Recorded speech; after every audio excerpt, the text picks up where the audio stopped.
El secreto de Thalía, capítulo 2, de Bárbara Cartland. Y allí conoció a Genevieve. Exacto. Realmente su actitud fue generosa al pagarte una vieja deuda, respondió el conde en tono de burla. Creo que quiso hacerle un favor encomendándomela durante su primer mes en Inglaterra. No creo que me necesite después de eso. Ahora entiendo menos, Richard. ¿Y su nombre completo cuál es? Solo ese, Genevieve. El conde no quedó muy satisfecho con la explicación, por lo que su amigo agregó: ese era el nombre que usaba en Francia cuando formaba parte del teatro de variedades. Cuando llegó a Londres, le pareció que Genevieve a secas sería un nombre original, sobre todo después de escuchar que las vicetriples se hacían llamar Madame y que los demás integrantes del reparto anteponían el Monsieur o Mademoiselle a sus nombres. ¿Quién le habrá sugerido tal cosa?, preguntó el conde burlón. Siguieron adelante hasta que Richard señaló un pequeño hotel situado detrás del teatro. Siempre recibe visitas mientras la peinan, dijo. Ya verás lo atractiva que luce en ropa íntima. El conde hizo una mueca, pero guardó silencio mientras descendían del carruaje. Cuando entraron al pequeño vestíbulo, se dijo que se veía envuelto en algo que no esperaba cuando visitó a su amigo esa mañana. No tenía la intención, en aquellos momentos, de buscar una amante. Había escogido a la última con tanta precipitación que el resultado no se hizo esperar y derivó en rotundo fracaso. No le dolía lo que había gastado en ella, pero le importaba el tiempo desperdiciado y el mal gusto que demostró mientras la tuvo cerca. Era la primera vez que le sucedía una cosa semejante. Al principio, Fay le había parecido adorable, pero al transcurrir el tiempo se dio cuenta de que era un ser insulso, de conversación fútil, que se reía por todo y de una gula tan insaciable que llegó a cansarle. Sabía que él tenía toda la culpa y se prometió a sí mismo, mientras seguía a su amigo escalera arriba, que la próxima vez lo pensaría con más calma. Llegaron al primer piso y Richard tocó a una de las puertas que daban al pasillo. Una doncella, ataviada con un delantal con adornos de encaje y una cofia que hacía juego, acudió al llamado. «Mademoiselle le espera, monsieur», le dijo al verlo, advirtiendo con sorpresa que no se encontraba solo. Entraron a la pequeña habitación, cuyo estilo había sido transformado por completo. La cama, en un rincón, estaba adornada con cortinas de chifón y frente al tocador, al lado de la ventana, una joven se probaba un sombrero. Cerca de ella, rodeada por infinidad de cajas, se encontraba la sombrerera. «Llegó Monsieur Roland, mademoiselle», anunció la sirvienta, y agregó en francés: «Lo acompaña otro caballero». La joven se volvió a mirarlo y exclamó al ver a su amigo: «Richard, qué gusto. Me alegra que llegues en este momento. Necesito tu consejo. ¿Cómo me ves?». No había duda de que conocía la respuesta. En su rostro picaresco, de ojos enormes y brillantes, y largas pestañas oscuras, resaltaba el intenso rojo de sus labios, que sonreían provocativos al preguntarle su opinión sobre el sombrero negro adornado con encaje, cintas rojas y rosas escarlatas. No solo su sombrero era sensacional. Genevieve llevaba puesta una transparente bata negra que revelaba su hermosa figura. «Buenos días, Genevieve», dijo Richard, besándole la mano. «Te pido que me disculpes por llegar un poco tarde, pero deseaba que conocieras a mi amigo el conde de Hellington». «Enchanté, monsieur. Richard me ha hablado mucho sobre usted. Espero que no me decepcione». «Yo también lo espero, mademoiselle», repuso el conde y le besó la mano. «Siéntese, por favor», dijo Genevieve señalando dos sillas. «Ofrécele una copa a tu amigo Richard y, por favor, ayúdame a seleccionar los 3 o 4 sombreros que deseo comprar». Mirándose de nuevo al espejo, se concentró en el que llevaba puesto. «No estoy segura de este. ¿Qué opinan?», preguntó, observando su imagen ante el espejo, sin siquiera mirar a los 2 caballeros, quienes se sentaron en las 2 únicas sillas que había en la habitación. «Si me permite, mademoiselle, creo que le sienta mejor el verde. No es tan llamativo y va de acuerdo con sus facciones». Aquellas palabras, dichas con suave voz musical, procedían de la joven sombrerera y lograron llamar la atención del conde, quien levantó la vista para mirarla. Vestía ella un sencillo vestido gris con un sombrero del mismo color. Era imposible ver su rostro, pues las alas de su sombrero lo ocultaban y, sin embargo, él creyó percibir una pequeña y recta nariz, una firme barbilla y unos labios cuyo suave color no provenía de ningún artificio. «Tal vez tiene razón», contestó Genevieve. Me lo probaré de nuevo y veremos qué opinan estos dos caballeros. La joven obedeció, y al colocarlo sobre el cabello negro de Genevieve, ésta estuvo de acuerdo con la joven de la voz melodiosa. Era mucho mejor que la anterior. «Les parezco bonita». «Mucho», respondió el conde de inmediato, y al hacerlo deseó volver a escuchar la voz de la vendedora. «Me quedaré con este y con los dos que habíamos escogido. Pónganlos sobre la mesa», concluyó Genevieve. La joven del vestido gris obedeció y los colocó sobre la sobrecama, adornada con grandes lazos de terciopelo. El conde la observaba. Por su forma de andar, parecía más bien una dama de la escena que una simple vendedora. Aún no podía ver su rostro, pues ella no miraba hacia él. Después colocó las cajas de sombreros donde le indicara la joven, regresó junto a Genevieve y procedió a tapar y a atar las cajas de mercancía sobrante. «¿Tiene la cuenta?», preguntó Genevieve. «Sí, mademoiselle». «¿Vos sabés qué hacer con ella?» «Les anglais pas diferentes de los parisinos». La joven no logró entender a Genevieve y el conde intervino divertido. «Mademoiselle quiere decir que los espectadores deben pagar por la función. Dame la cuenta». La joven lo miró por primera vez y él advirtió su sorpresa. Genevieve dijo riendo: «Gracias, monsieur, es usted muy gentil, pero no fue esa mi intención, aunque le estoy muy agradecida». Genevieve se levantó y, acercándose al conde, le dio un beso en la mejilla. Él, al tenerla cerca, se percató de su perfume y de la tibieza de su cuerpo. «No habrás olvidado, Richard, que tengo sed, ¿verdad?», dijo ella después. «Por supuesto que no. Aquí tengo una copa lista para ti. Merci, querido». Richard sabía que le agradecía no solo la copa, sino la presencia del conde. Le sonrió de un modo peculiar, como si existiera entre ellos una conspiración, mientras el conde contaba las guineas. La joven vendedora, de pie junto a él, sostenía la cuenta, escrita con letra clara y firme. Cuando el conde levantó los ojos y la miró, se dio cuenta de que no solo era diferente a como imaginó, sino mucho más bella. Sus ojos eran grandes y sus facciones finas y casi perfectas. «¿Usted confecciona los sombreros?», preguntó el conde.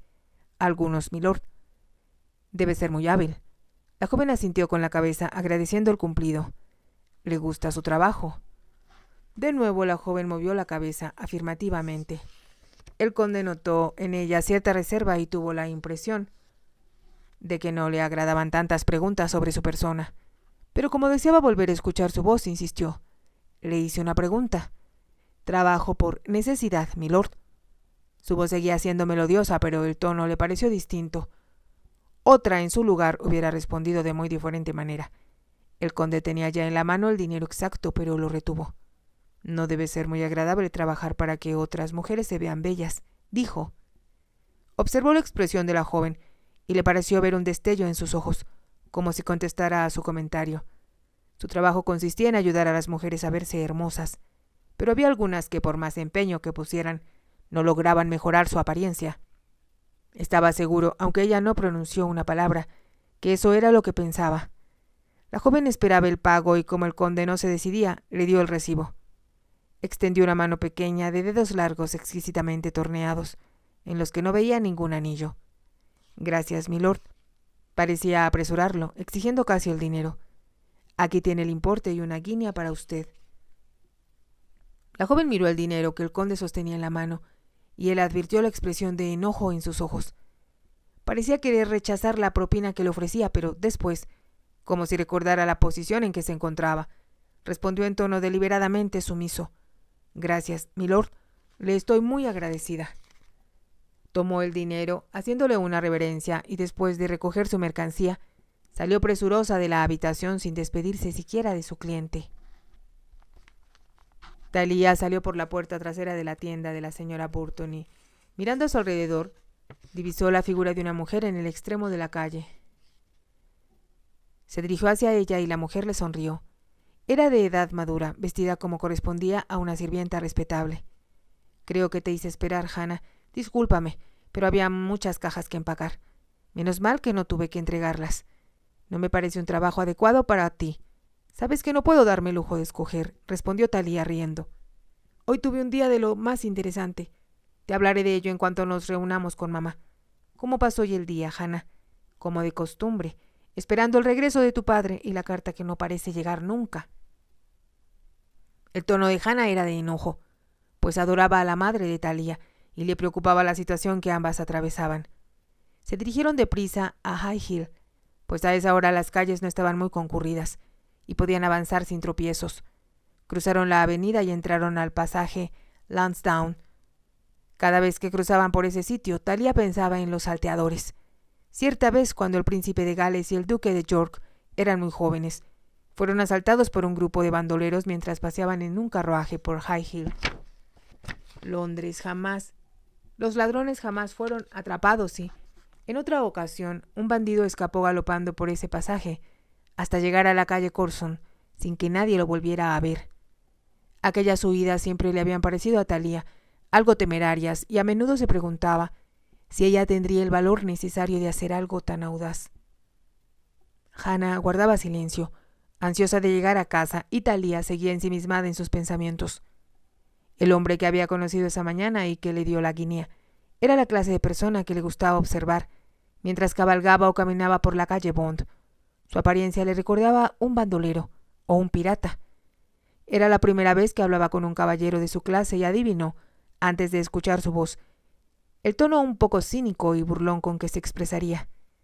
Al llegar a la calle Curson, Hannah apresuró el paso, dirigiéndose hacia una arcada que las conduciría al mercado del pastor. La imaginación de Thalia no tenía límites, y al ver este sitio pensó en la feria que se llevaba a cabo año tras año, y de la que tenía conocimiento por los libros que leía, y por alguna gente del mercado que narraba aquellas cosas ya lejanas. La zona donde se encontraba el mercado del pastor era una pequeña aldea dentro de Londres.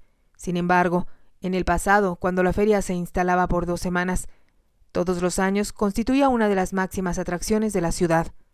Se había iniciado como un pequeño mercado, al que acudían malabaristas y luchadores, y donde se exhibían animales salvajes, un carrusel, columpios, hombres que comían fuego y bailarines de cuerda. Se añadían a seres monstruosos, caníbales y toda clase de atracciones. Pero aquel regocijo había sido empañado a veces por la tragedia. Thalia recordaba una vieja historia que había escuchado sobre una joven bailarina que, según se decía, era hija de un noble y a quien llamaban Lady Mary. La joven se había fugado con un hombre dedicado al espectáculo, y fue él quien le enseñó a bailar sobre una cuerda. Poseía encanto y habilidad, por lo que aprendió muy pronto, llegando a ser una verdadera sensación. Bailó mucho tiempo, pero en una ocasión estaba embarazada, y se cayó al perder el equilibrio. Dio a luz a un niño muerto, y ella murió casi al mismo tiempo. Thalia pensaba que era una historia muy romántica, a pesar del triste final de la joven. Debió haber estado muy enamorada del hombre con quien huyó, pues sólo así se explicaba que abandonara el lujo y las comodidades de su casa de Florencia. Al llegar al extremo del mercado, Hannah extrajo de su bolsillo una llave con la que abrió la puerta de una pequeña casa. Thalia se apresuró a entrar, subiendo la escalera mientras llamaba a su madre. «Mamá, ya estoy aquí». Al llegar al primer piso, abrió una puerta y entró a un cuarto pequeño. Se trataba más bien de una salita de estudio, pero habían tenido que adaptarla como alcoba. Cerca de la ventana yacía recostada en un sofá una mujer que, a pesar de encontrarse enferma, conservaba la belleza de su juventud. Al ver a la joven, extendió los brazos para abrazarla. Thalia corrió a su lado y la abrazó a su vez, besándola en ambas mejillas. «Mamá, tengo tantas cosas que contarte. Espero que hoy no te hayas aburrido mucho». «No, querida, he estado bien», respondió su madre con dulzura. «Ansiaba tu regreso. Cuando llegas parece entrar contigo la luz del sol. Eso quisiera, pero en su lugar te he traído algo que te alegrará y que servirá para comprar comida, cosa que es más importante en este momento», dijo mientras se sacaba la guinea de su bolso y se la mostraba a su madre. «Mi primera propina, y te aseguro que proviene de un verdadero caballero. Eso significa que aceptaste dinero de un hombre». Thalia, riéndose, se quitó el sombrero y, colocándolo en la cima de una silla, encima de una silla se acomodó el dorado cabello de reflejos rojizos. «Sí, mamá, y estuve a punto de arrojárselo a la cara, pero recordé la falta que nos hacía. Thalia, hija mía, no soporto verte trabajar como lo haces, y sobre todo, saber que te tratan como a una sirvienta. Pero si es lo que soy, mamá. Tuve un día muy divertido. Si tan solo pudieras ver a las mujeres que acuden a la tienda a comprar sombreros, exclamó sonriendo. Una de ellas tenía la cara tan grande como una calabaza, y me preguntó varias veces si se veía hermosa con el sombrero que se probaba. No te imaginas los deseos que tuve de decir la verdad, que jamás podría verse bella, aunque comprara el sombrero más costoso de la tienda. No le habrás dicho nada de eso, ¿verdad? Hubieras cometido una falta de caridad, respondió su madre gravemente. Por supuesto que no, mamá. Le dije que se veía estupenda y la animé a que se comprara 3 sombreros en vez de 2. La señora Burton estaba encantada conmigo. Tomó asiento junto a su madre y le tomó una mano. No deseo que te deprimas porque haya recibido una propina. Con este dinero extra podremos comprar todo lo que ordenó el doctor: pollo, huevos, crema y alguna golosina. Su madre guardó silencio. Talia sabía que nada de lo que el doctor ordenara o ellos pudieran comprar lograría calmar su angustia ni la desesperación que invadía su alma. Al observar su tristeza, se preguntó por qué su padre no escribiría donde quiera que se encontrara. Su madre le había escrito docenas de veces a América, a la dirección que él les dio, pero después de los primeros 6 meses de ausencia, no volvieron a tener noticias suyas. Era desesperante ver sufrir a su madre de ese modo. Cada día estaba más pálida y más delgada, sin que ella pudiera hacer nada por evitarlo. Sin embargo, los 3 años de exilio de su padre llegaban ya a su fin. Si se encontraba vivo, volvería a casa. No concebía que pudiera ser tan cruel como para permanecer lejos, sabiendo cuán desesperadamente lo necesitaban ellas. Tratando de distraer un poco a su madre, Talia le contó sobre su visita a casa de Mademoiselle Genevieve. Le habló del conde y de cómo la dama lo había hecho pagar por su compra. Le narró su experiencia con gracia, omitiendo ciertos detalles. Se guardó bien de mencionar que la mujer vestía solo una bata y que le agradeció al conde con un beso. A pesar de todo, a su madre le disgustó la actitud de la cliente. No me resigno a la idea de que tengas que tratar a esa clase de mujeres. Había oído a papá hablar de las bailarinas, repuso Talia, pero nunca esperé conocer a ninguna. Es bellísima, mamá, y estoy segura de que baila muy bien. Querida mía, debes buscar otra clase de empleo. Sabes que fui muy afortunada en conseguir este trabajo. Además, fue idea tuya que aprendiese el oficio de sombrerera. ¿Mía? Sí, mamá. ¿Recuerdas aquel día en que me entretenía arreglando un sombrero? Te acercaste y me dijiste que era asombroso y que, con cintas viejas y flores de tela que guardábamos desde hacía 5 años, pudiera renovar de tal modo un sombrero. Y agregaste que ni en la calle Bond se podía encontrar nada parecido. Sí, lo recuerdo, pero no me refería a que vendieras tus habilidades. Es lo único de que disponemos para subsistir, respondió Talia con sencillez. Su madre no agregó nada más. Se acordó de que cuando su esposo se marchó, les dejó una cantidad de dinero que creyó que les bastaría para subsistir hasta su regreso. Su partida fue uno de esos dramáticos acontecimientos que nadie espera, capaz de cambiar por completo la vida de otras personas. Sir Denzil Caversham había sido siempre un hombre encantador, aunque impetuoso, y desde niño se había visto envuelto en situaciones insólitas. Había tenido problemas en la escuela, en la universidad después y más tarde en el regimiento al que pertenecía. Cuando contrajo matrimonio, la familia pensó que al fin sentaría cabeza viviendo en el campo al lado de su encantadora esposa y disfrutando de la casa solariega y sus alrededores, propiedades que pertenecían a la familia Caversham desde hacía 5 siglos. Pero Sir Denzil no había podido vivir lejos de los clubs y diversiones de Londres, por lo que pronto reanudó sus viejas costumbres con el beneplácito de sus amigos. Aunque no podían costearse ese lujo, él y su esposa alquilaron una casa en Mayfair para el verano y, sin reparar en gastos, se lanzaron a una vorágine de fiestas, lo que muy pronto les hizo militar de nuevo en las filas del Beaumont. Lady Caversham era una mujer muy bella, que disfrutaba de los eventos sociales, tanto como su esposo, y recibían invitaciones para asistir a bailes, recepciones y asambleas.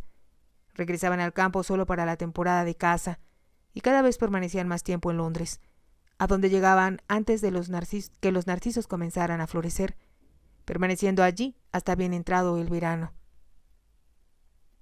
Thalía añoraba el campo, y era la única que lo disfrutaba, aunque también le gustaba aprender, por lo que se alegraba cuando los maestros acudían a su casa de la calle Brook a impartirle clases. Las cabalgatas en Hyde Park no podían compararse a las que hacía a través del campo, y tuvo que dejar a sus perros en la casa solariega, pues no podía ejercitarlos en la ciudad. Después, hacía 3 años, sobrevino la tragedia que había de cambiar sus vidas. Cierto día que Sir Denzil se encontraba en el Club Blanco, bebiendo y conversando, se enfrascó inesperadamente en una discusión absurda, dando motivo a que lo insultaran. Thalía nunca supo con certeza el motivo de la pelea, pero sospechaba que se debía a una mujer. Su padre se había visto obligado a batirse en un duelo, y su oponente era un hombre importante que tenía un alto puesto en el gobierno. Se encontraron en el parque de St. James, pero Lady Caversham no supo nada hasta que todo hubo concluido, aunque el saberlo no hubiera cambiado las cosas, pues una vez concertado el duelo, ninguno de los participantes podía retractarse. Si te ha gustado, te invito a que te suscribas, a que me regales un me gusta y actives la campanita para poder seguir escuchando esta historia. Gracias.